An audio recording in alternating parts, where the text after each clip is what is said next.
Good morning, everybody. Welcome to the press conference for Star Wars: The Last Jedi.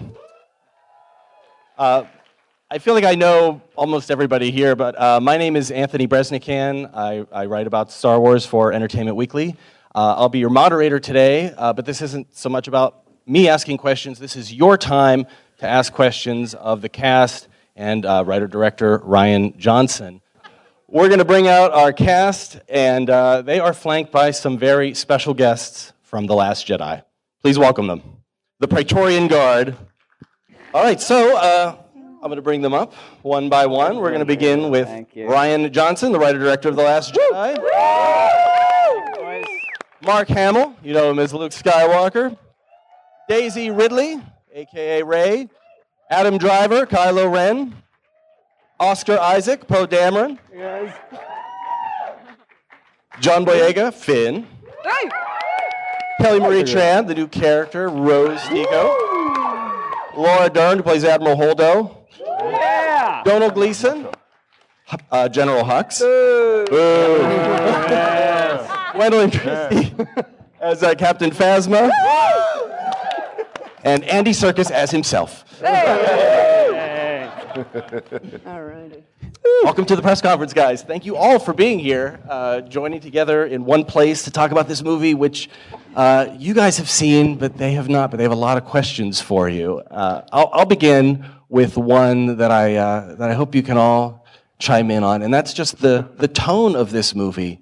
This is a sequel to The Force Awakens, but it's also episode 7 in a series. So, Rian, what would you say differentiates The Last Jedi from The Force Awakens, but also The Empire Strikes Back as a second chapter in a trilogy?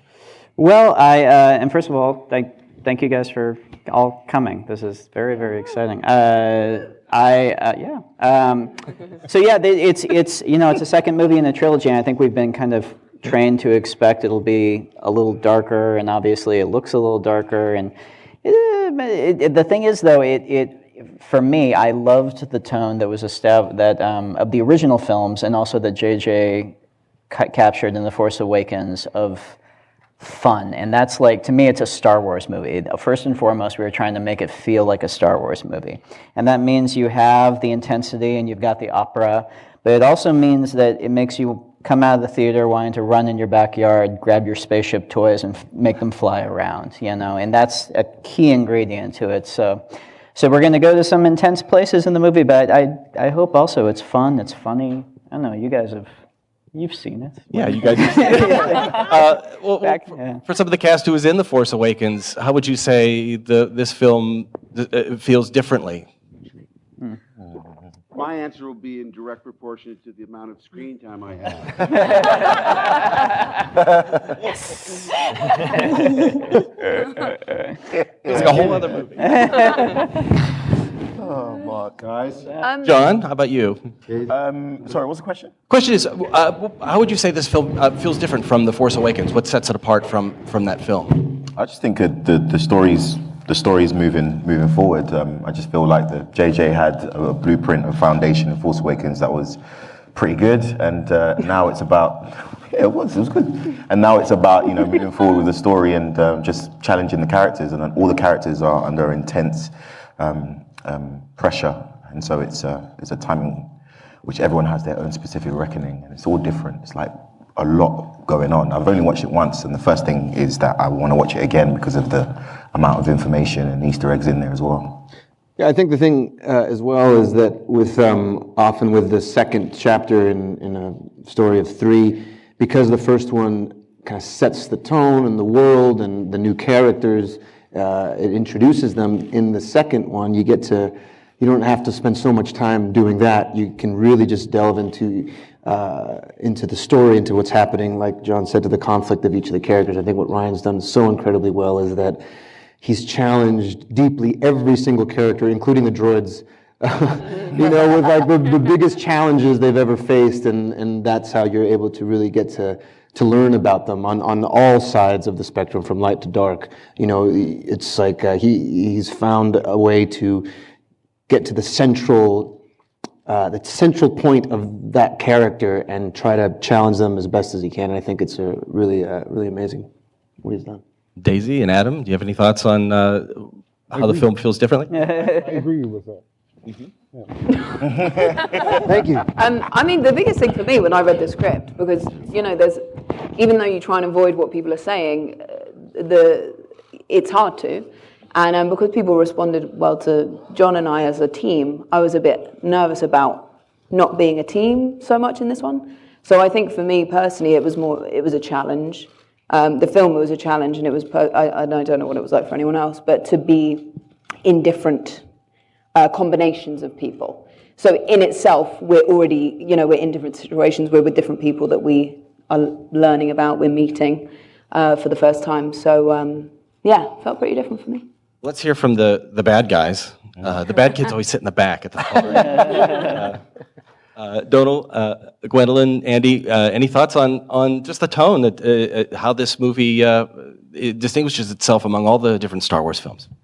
I mean, I was blown away when I saw the movie. I just was so caught up with it, not least because it was really intimate and very emotional, and I wasn't expecting that at all. I mean, I knew obviously that it was going to go that way, but it's very, very powerful, and it touches you. And what Ryan's done incredibly is make this dance between tonally dance, between these great kind of epic moments and hilarious antics, literally flipping on a dime and then going right into the heart of these beautiful characters and you really caring. And I think that was, for me, I think has been, that's my takeaway. It was just an extraordinary viewing.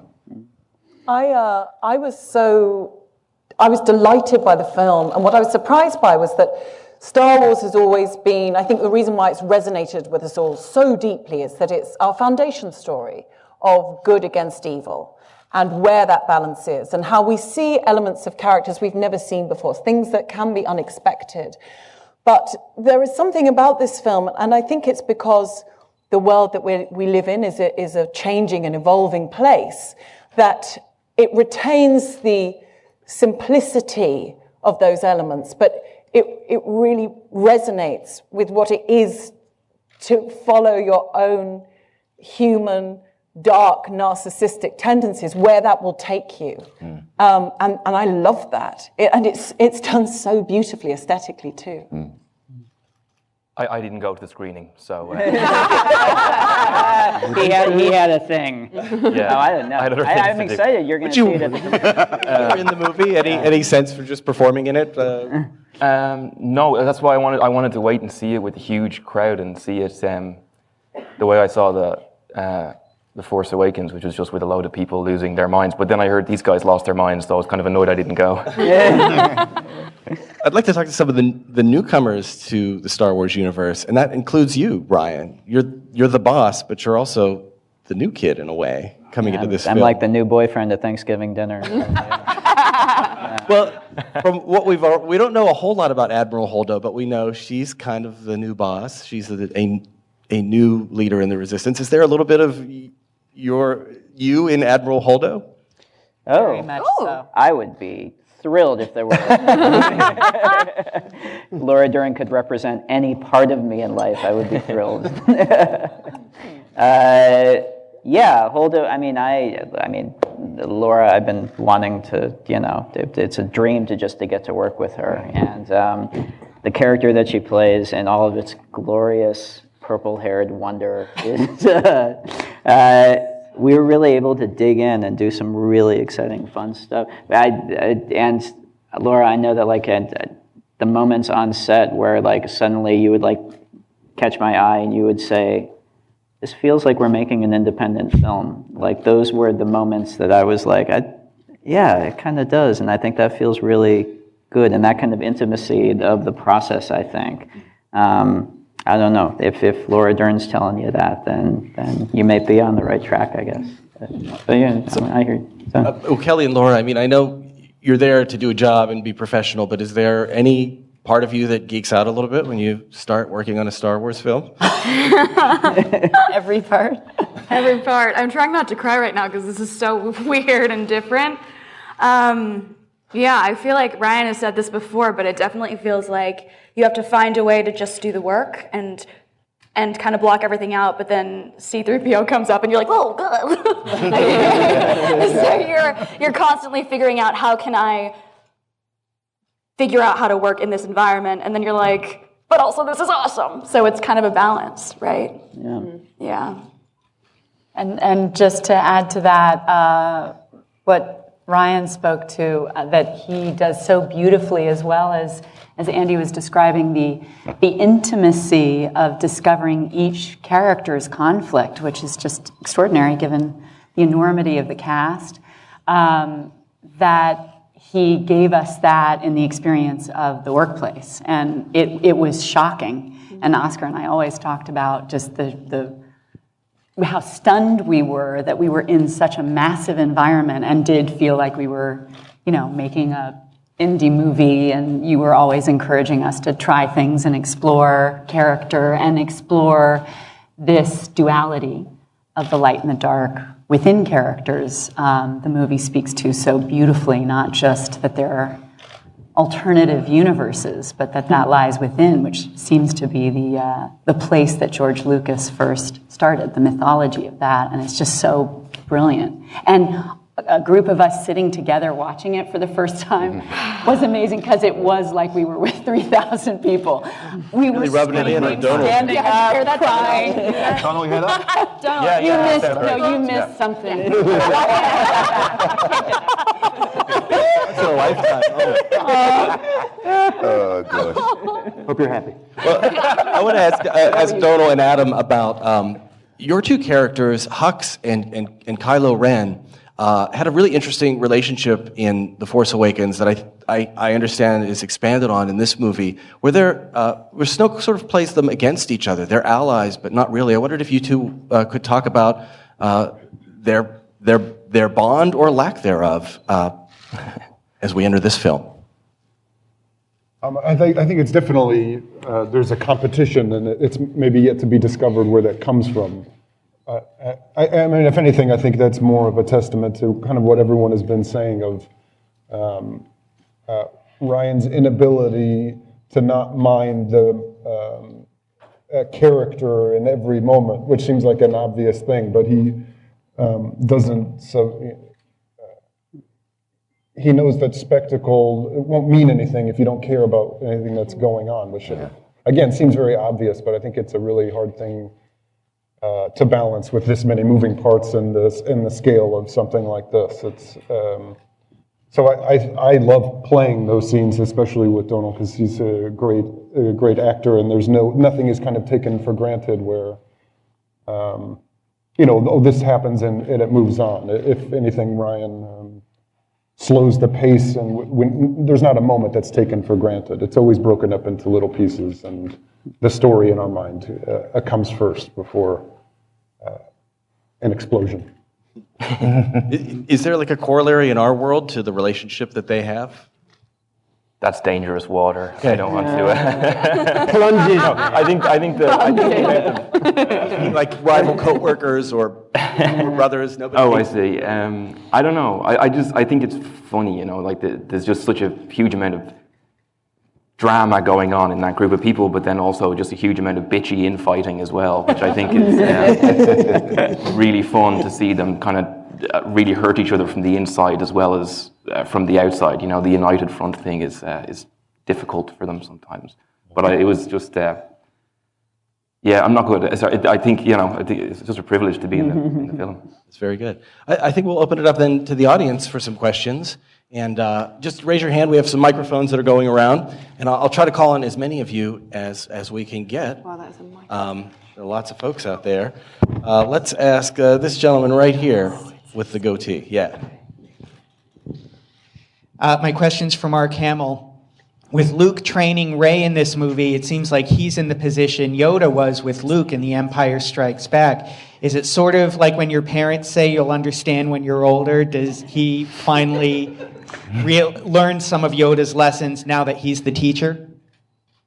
Were you assuming that I train Rey? Exactly. Sneaky. Do I? Sneaky. I know I have to be really careful. People say, was it difficult to pick up and wield a lightsaber again? And I go, Do I? Is it difficult acting in this movie? Am Well- I in this movie? I can promise you my part is twice as big as it was in Force Awakens. What's 2 times 0? A question there in the back. Richard in the R2D2 jacket. Bold choice. I like it. Whoa, that's a cool track. Thank you, Anthony. This question here is for Mr. Johnson. I'm Richard Woloski from Skywalking Through Neverland. I love you all, but this question is for Mr. Johnson. You had said that a lot of the visual cues for The Last Jedi were going to be taken from The Empire Strikes Back. What aesthetic really spoke to you about Empire, and what shot did you really want to replicate from The Empire Strikes Back? Hit the ugly light. It's 4 a.m. You don't have to go home, but you can't stay here. Thank you. Here all week. Last call. Last call. Something You I guys said? are so dramatic. So, once again, what about the visual cues from The Empire Strikes Back really spoke to you? Well, I mean, my cinematographer, Steve Yedlin, who I've been best friends with since I was 18 years old, we met in film school. And so to be standing next to each other on a Star Wars set was pretty surreal. But I think Empire is, I think it's just the most beautiful. All the films are beautiful. I think for my just taste, I think the cinematography in Empire is the most gorgeous of the whole series. And so Steve and I looked at the lighting in that it's also kind of the most, it's pretty daring in terms of how dark they were willing to go with some of the, literally dark, and how gorgeous they went with some of the choices they made with the shaping of the lighting. But then in terms of like an actual visual aesthetic, I made a choice very early on that I thought, well, I can either try and kind of copy my idea of what the original movies did, which was much more of kind of a formal, the camera didn't move a ton, and it was much more of kind of a much more formal type visual aesthetic. Or I realized, we're going to take visual cues lighting-wise and design-wise from, the previous movies, but I need to just shoot this movie the way that I would shoot a movie. Because at the end of the day, if I'm not engaged with it and I'm not trying to tell the story the way that really makes me excited, then it's not going to be up there on the screen. So I kind of cut myself from loose camera movement-wise and shot-wise from trying to imitate the past and just tried to tell the story as excitingly, is that a word, as I could up on the screen. Yeah. Yeah. Yes, right here in the front. Just want to say this is the best way to spend my birthday ever. Happy birthday! My question is, I'm keeping the tradition alive. I asked the same thing. For The Force Awakens, will we see Ewoks in this movie? And possibly will they battle the porks? It depends what drugs you take before you go in. Take another question. Jenna, yes. So there are way more female characters in this movie, certainly than the first 3 movies. That's going to mean a lot to little girls. I want to know what it means to you guys. Great question. I think, like, as a girl growing up in London, obviously I knew there was a disparity in films, but I wasn't so aware of it. Like, growing up in a liberal household, I was never really made to feel any one way. So when I got involved, I didn't really, I knew it was a big deal, but the response was so beyond anything I could have imagined that I'm still like, it was only afterwards that I was like, oh yeah. And it's not like I ever took it for granted or anything, but it was just so monumental, the response and how people felt about it. And obviously that's a testament to Kathy, JJ, Michael, Larry, everyone who created the characters in the beginning. And I think what's great about everyone is it's not like she's a girl, this is a guy, this is anything. It's just great characters that happily are falling into broader categories now. So I'm thrilled. Yeah. Yeah, I agree. I think that it feels like both an honor and a responsibility at the same time. I feel like from the beginning, when I initially found out I got this role, I just felt like I wanted to do the whole thing justice. And I'm so excited that, guys, the girls in this movie kick some butt. Every single one is so good. And I can't wait for everyone to see it.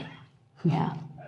I just want to pay tribute to Ryan for being one of the most brilliantly subversive filmmakers I've ever been able to bear witness to. And in the case of the look of my character, I was moved by the fact that he really wanted her strength to first lead with a very deep femininity, and to see a powerful female character also be feminine is something that moves away from a stereotype that's sometimes perceived in strong female characters must be like the boys. I thought that was a really interesting choice to get to witness.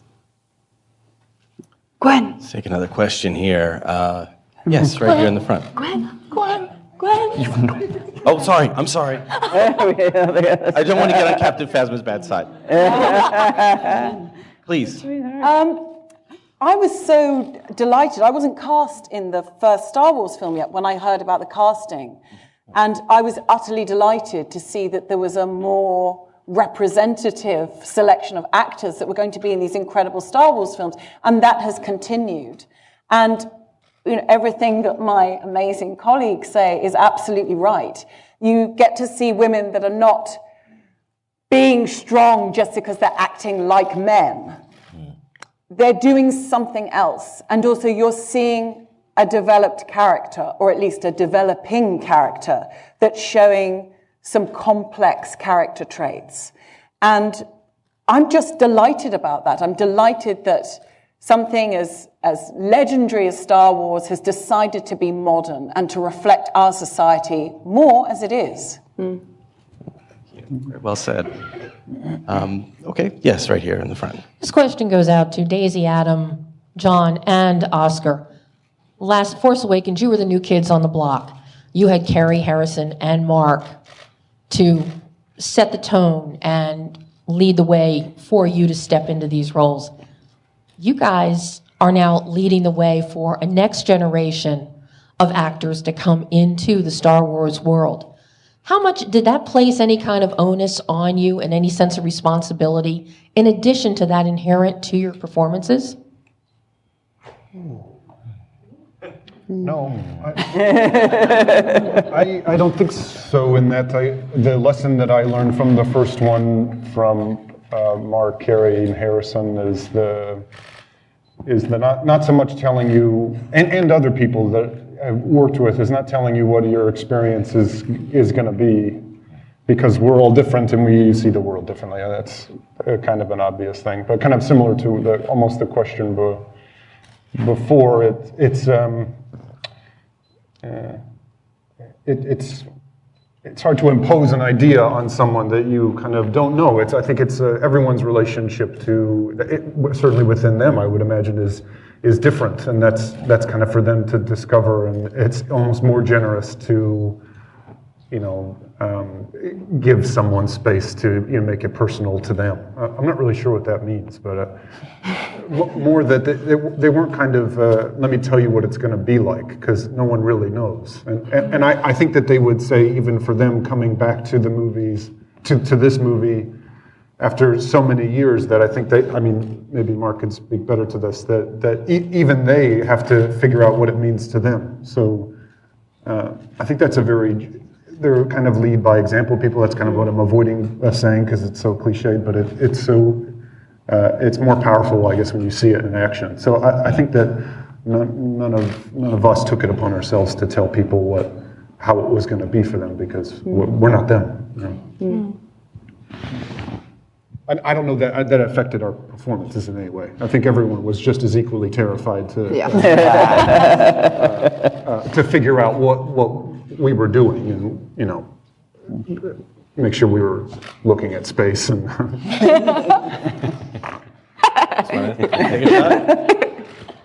Any others? Okay, we'll move on to the next question. Look at somebody in the back there. Yeah, gentleman with his hand up, with his finger waving. Yeah, back there by the camera. Hi, James Burns from JediNews. First of all, Daisy, I can't help notice that you're wearing a very, very dark shade of lipstick. Question. Obviously, Rey goes to the dark side. She's trying to send. Shit. The question is George made the original trilogy very much. We watched it through the eyes of R2-D2 and C-3PO through the droids, and obviously here we've got R2 and 3PO and BB-8 and BB-9E. So, do we continue to see the story through the eyes of the droids, or are they just passengers on this adventure? It's different, and it was different in The Force Awakens. It's different in this also. We don't quite have so much the hidden fortress kind of worm's eye view of the story that we started with in those movies. And with this, different story, had different needs, and so we are much more kind of with our leads the whole time.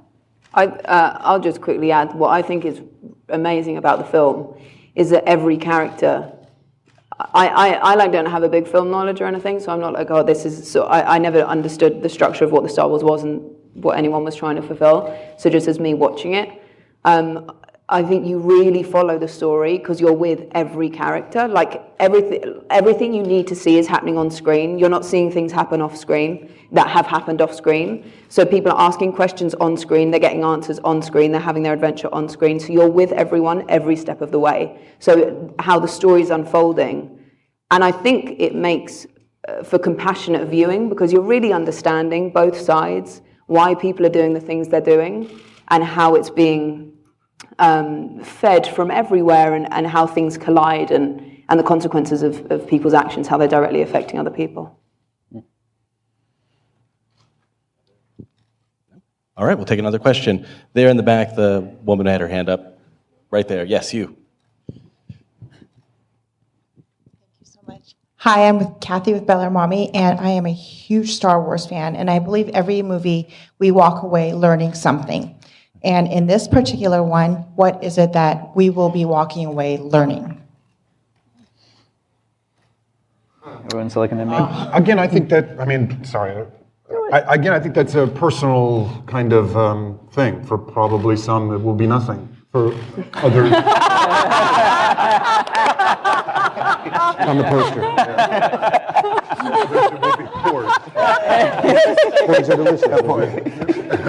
I've heard this said, and it's the best way that I understand how seeing a movie in a dark room with people who are total strangers kind of works, whether that be a play or a movie. Is that no one lives in the theater. Everyone has lives outside. Hopefully, and then there's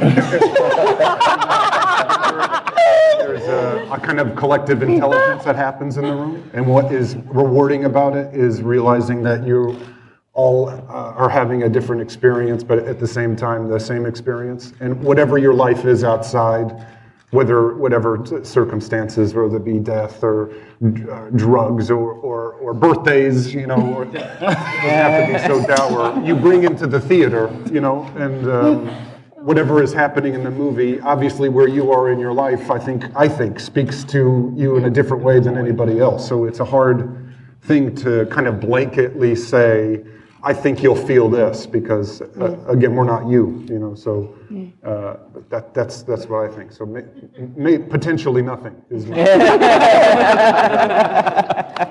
Well, I don't know if it's so much a moral of the story, but Ryan, one of the things that you and I have talked about is that a theme that's throughout the movie, all the different storylines, is the perils of meeting your hero and living up to expectations. Is that one thing that maybe connects to her? That's definitely one of the things, in it. I mean, it's I think these movies to some extent are always about, to really boil it down, it's, if you look back at Lucas kind of, famously drawing from the hero's journey myth that Joseph Campbell wrote about. And the hero's journey is not about becoming a hero, it's not about becoming Hercules, it's about really adolescence. It's about the transition from childhood into adulthood and finding your place in the world. And you have these new powers that you're feeling inside yourself for the first time. You don't know what to do with them. You don't know who you're going to get help from, who's going to be unreliable, who's not.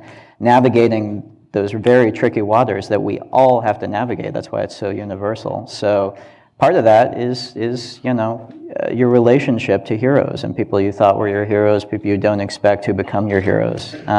And that's definitely something that plays out in this film. Do you have any thoughts on that, Mark? Having played the young farm boy who becomes a hero and now returned to that character all these years later, what journey, without obviously giving it away, but what arc is left for a guy who's been through what Luke Skywalker has been through? I don't think any line in the script epitomized my reaction more than this is not going to go the way you think. And Ryan pushed me out of my comfort zone as if I weren't as intimidated and terrified to begin with.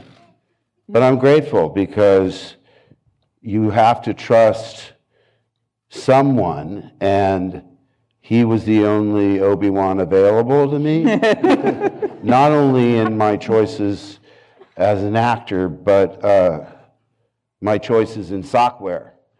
Oh! Because, Up! Well, I was so embarrassed. I looked at my drab black socks and I said, "Curse you, Rian Johnson. I'll get my revenge." You have learned well, young You have a really Padawan. nice blue sweater, though. Oh, thanks. Well, not on right now. Oh, okay. It's all on loan. It's going back Monday. All right, let's take another question. Yes, Geek Girl Diva.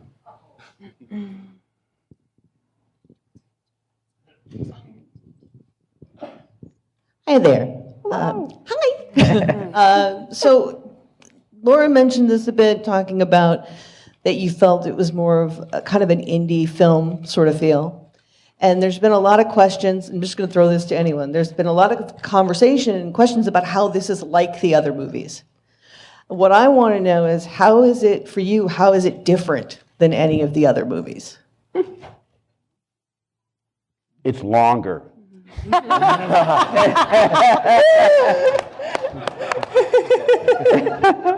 Not much longer, not much longer. I'm not asking for spoilers or anything, but just how did it feel different? As an actor, I would much more easily draw comparison of similarity, because I'm sort of just speaking for me that I was like real new to this all, and it was first film and all that sort of stuff. And I've done smaller films now this year, and I'm like, genuinely, it feels the same. Like, the sets tend to be smaller. We're shot in Prague instead of London. But, like, it's a small, not a small feeling, but it's like that family thing. So going into something could have been really scary, and being surrounded by people that make you feel really comfortable, for me, is like the only thing you can ask for, because you can only do what you can do. But if you're in a really safe environment, then you're able to do more. And coming back, like, it really felt... It was different, obviously, in ways, because the story is different. The characters are being challenged in different ways, but the crew was similar. Ryan, I think it says a lot about Ryan and our first Jamie, actually. Like, how a set is run is so incredibly important. And what JJ and Tommy did first time around, Ryan and Jamie did this time, it's just a really happy set that everyone feels, I think, heard and respected. And so just like in an acting sense, taking everything away, I think the same feeling was captured of love and of everyone trying to work together to make this thing that hopefully other people will love. So I think, to me, like in a more emotional way, I think it did feel more similar than different. Fantastic, thank you. Hi, I'm Juan Fernandez from Nuevo Dia, Puerto Rico. I wanted to ask the director, to see you at the celebration and all the things that you participated, to see that you're a fan. So I wanted to know, at what moment as a filmmaker, whether it was in the screenwriting process or shooting something, did you feel a transition from fan or felt ownership as a filmmaker of the Star Wars movie that you were making? Oh, I keep waiting for that moment to happen. Even standing up here, I see the big Star Wars behind me, and I'm like, oh, do I belong under this? Yeah, it feels very, there's no like eureka moment where it's like, now I'm doing it. You're always riding that line between feeling like you're a fan who snuck in the back gate and is getting away with something, which I think is probably a good thing. I'm actually curious. I'd be curious to hear John, just because you're the biggest fan I know in the world. I'm still trying to get over it, I can't lie. Because I think what we forget is that when we filmed Force Awakens, it was about 2 years between then, before we started on Last Jedi, and we went off, obviously, to do other stuff. And then when you come back, it just feels like you're back in school, you know? And it's fun. Every day was a new set.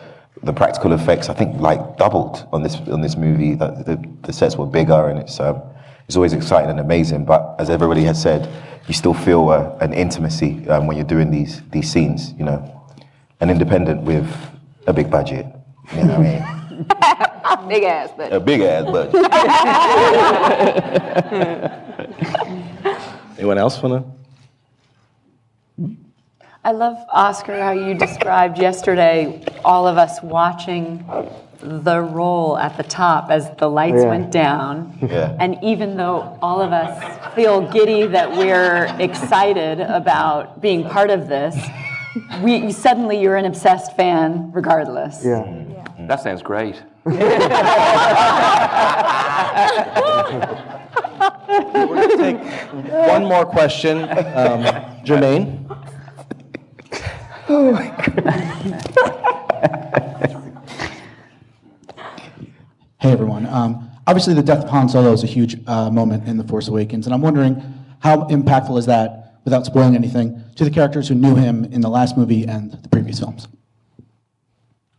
I think we're just keeping it moving, to be honest with you, man. It's true. The pressure's on, man. You know, there's no time. I think that's one thing that's unique to me about watching this movie was just the commentary on war. I think there hasn't been a Star Wars movie yet that has explored war in the way The Last Jedi does. It's very messy. The categorizing of good and evil is all mixed together. So you know, in terms of Han, there's no, you know, I'm sure we all feel sentimental if someone wants to sit Finn down or sit Rey down, but Rey's off training, she's got stuff to do. I got a back injury, I got stuff to do. I can't think about Han at the moment. He done. So I think it's reverberating, but he's right. You know, it's a dire situation. It's critical. The resistance is on its last legs. You know, they're trying to survive. First Order's right on top of us. You know, everything is like war, where you got to just keep moving to try to survive. And so you feel, I think, the momentum of everything that happened in The Force Awakens just pushing and getting to a critical mass in this film. I will interject there, though, and I think this is the beauty of having storylines that are sort of happening in tandem and affecting each other. Because I would say that Rey, at least, is very much affected by it, and I think, like in the what did I say? What did I do? In the first, like, Rey as a character has been alone for a really long time, and she's really open to like love and friendship. So Finn and BB-8 come along, and it's like this amazing adventure. And then Han, like without trying to, she seeks something from him because there's an intimacy and there's a sort of figure of something she's never dreamed of for her that gets, you know, snatched away, and she's understanding. Everything's new to her, so she's understanding things in a different way. And luckily for me, because I was trying to get to grips with everything going on, and then Rey's trying to get to grips with everything going on. So for Rey, at least, there is some time. Everything's moving forward, but she has some time to ask questions and wonder what it is that leads people would have led someone to do something like that, and also how that directly affects the world around her. Because and then she, you know, she's worried about Finn at home. So I would say she's maybe a little more affected, at least emotionally on screen, than the others. And I just want to say one thing, going back to one of the things about the question about, you know, the strong women in it, because I think as a guy, I'd like to say that for me, the most formative people in my life have been women, and so that has shaped my destiny so much, and so to see that reflected in the film is really, really a beautiful thing. And so, and it is more true to real life and what's happening now, but what's always happened, which is, you know, they're the ones, you know, that shape you. Leading the way. Yeah. Well, speaking as the leader of the First Order, I have to say that Snoke is very unimpressed with the fact that there is such a huge female force that seems to be growing in the universe. It's deeply threatening, it's deeply undermining, it's got to be stopped, it actually cannot go on, and this we see, without giving too much away, a little snatch of in this movie. Snoke-splaining. I'm going to wrap up the press conference. Going back to Jenna's great question about women in this film and female characters in Star Wars in general. For a long time when I was growing up, there was really only one character, and that was Princess Leia, now General Leia. And of course, Carrie Fisher isn't here with us today, except probably in spirit, giving everyone the finger from back there. But I wanted to ask the women in this film about the impact that Princess Leia had on generations of young girls who were watching these movies, even though there wasn't a whole lot of variety for them. I think this is a character that spoke to them. And Gwendoline, speaking as one of the idols of the bad girls, as Captain Phasma, what role did Leia play in your life as a young Star Wars fan? Well, she was very significant because I was first shown A New Hope when I was 6, and I remember thinking, wow, that character's really different. I watched TV and film obsessively from such a young age, but it stayed with me throughout my formative years of, she's really interesting, she's really smart, she's really funny, she's courageous, she's bold, she doesn't care what people think, and she isn't prepared to be told what to do. And she doesn't look the same as a sort of homogenized presentation of a woman that we had been used to seeing. So that was really instrumental to me as someone that didn't feel like they fitted that homogenized view of what a woman was supposed to be, that there was inspiration there, that you could be an individual and celebrate yourself and be successful without giving yourself over, without necessarily making some sort of terrible, huge compromise. So it was a big inspiration for me. And to play a character as well from what we've seen in The Force Awakens, I was very excited when I was shown just the basic element of the costume. And here we were seeing a character whereby a woman her femininity was not delineated in terms of the shape of her body, in terms of her physical attractiveness, those elements, that weird random group of elements which we're born with. It's some kind of odd lottery and then we're judged on in society.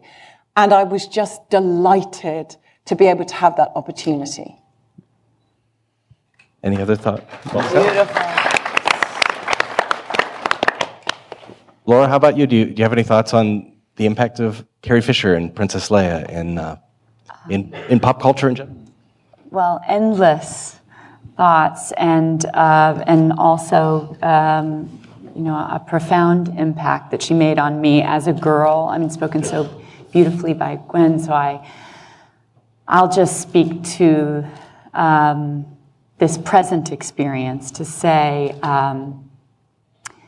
that as we always had with Carrie, not just Leia, her wisdom, and people speak about people who are brave or fearless, but beyond that, I've known, luckily, a few people that would hold those descriptions, but not that they would be without shame.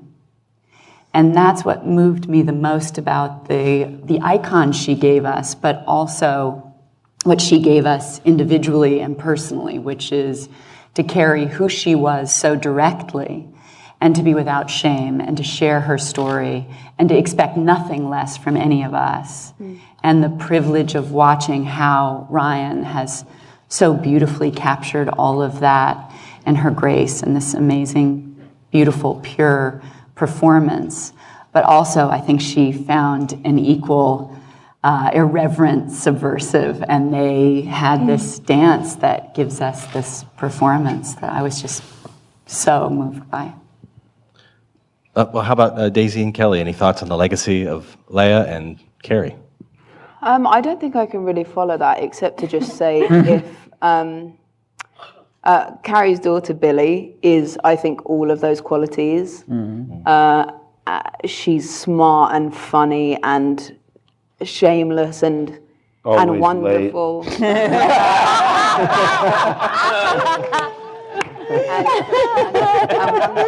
And I think if Carrie bringing up a daughter, obviously with Brian, bringing up a daughter who is all of those qualities and then some in this world, if that's what she did, just her being her, I think it speaks volumes to what she did as her in the spotlight and also her as Leia. Mm-hmm.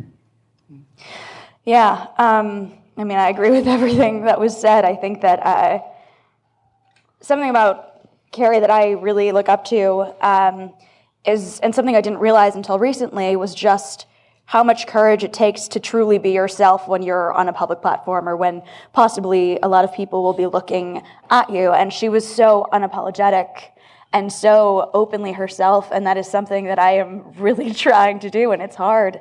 And just like Daisy said, like Laura said, like Gwendoline said, I think that she will always be an icon as Leia, but also as Carrie. What an example, And I am so fortunate to have met her, and I think that she will really live on forever. Well, thank you guys so much for being here. Thank you for all the wonderful questions and the great audience. The cast of Star Wars, The Last Jedi, and we'll see the movie very soon. Very soon. Very soon. Thank you, guys. Thanks, guys. To our Skywalkers and Tweetwalkers, thanks for listening. Skywalking Through Neverland is created and produced by Richard and Sarah Woloski.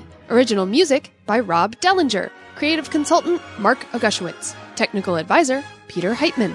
Facebook administrators Donald Wicks, Joey Pittman, and Norma Heitman. Skywalking Through Neverland is intended for entertainment and information purposes only. Any sounds, music, and clips played during this podcast are the property of their copyright holders. All original content is property of Skywalking Through Neverland, all rights reserved. Sorry, had to be said.